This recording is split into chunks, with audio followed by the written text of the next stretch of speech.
Magandang araw mga kababos. Narito ang latest news ngayon sa PBA.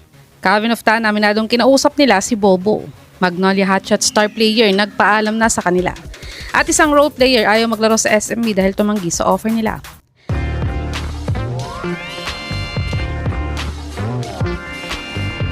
Sa mga unang laro nga ng super import ng TNT na si Bobo ay may attitude problem nga ito at one-dimensional player.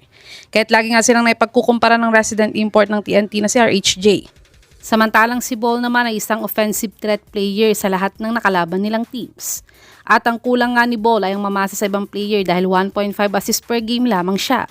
Kaya't ayon nga kay Oftana, ay nag-open forum daw sila pag may problema sila sa team dahil kailangan daw nilang open sa isa't isa. At ang maganda daw kay Ball ay na-accept niya din bilang kapatid ang payo nila sa kanya. Kaya't doon daw sila nagkasundo lahat.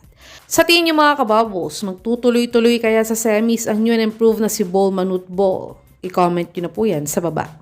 Dumako naman tayo sa balitang nagpaalam na daw ang isang star player ng Magnolia Hotshot sa kanila.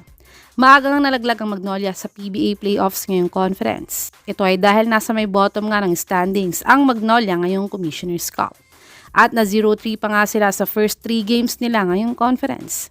At after nito ay pinalitan na nila si Nuni Omot bilang import nila. Kaya't late na nila nakuha si Clint Chapman bilang import nila. At dahil sa pag-sign nga nila sa kanya, ay nag-iba ang ihip ng hangin sa Magnolia at nagtuloy-tuloy na ang winning streak nila.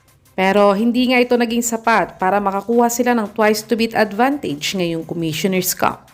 At ang game nga nila sa Meralco Boats na do-or-die game ang final game nila sa Magnolia. At kahapon naman nagpaalam na sa kanila ang super import nilang si Clint Chapman at nag-iwan siya ng heartfelt message para sa kanila. Ayon sa kanya ay sa buong Magnolia Hotshots family niya daw ay nagpapasalamat siya na tinanggap nila siya sa family nila at nagpapasalamat daw siya kay Coach L.A. Tenorio na binigyan siya ng opportunity at tiwala sa mga huling games nila. Kaya't sana daw ay makabalik daw siya next Commissioner's Cup bilang import ulit nila. Ingat nga kay Idol Clint Chapman pabalik sa kanila at sana ay makabalik siya bilang import ng Magnolia next Commissioner's Cup. Tumungo naman tayo sa balitang ayaw daw maglaro ng isang role player sa SMB sa PBA playoffs. Gaya nga ng Magnolia Hotshots, ay laglag na din ng SMB sa PBA playoffs ngayong conference.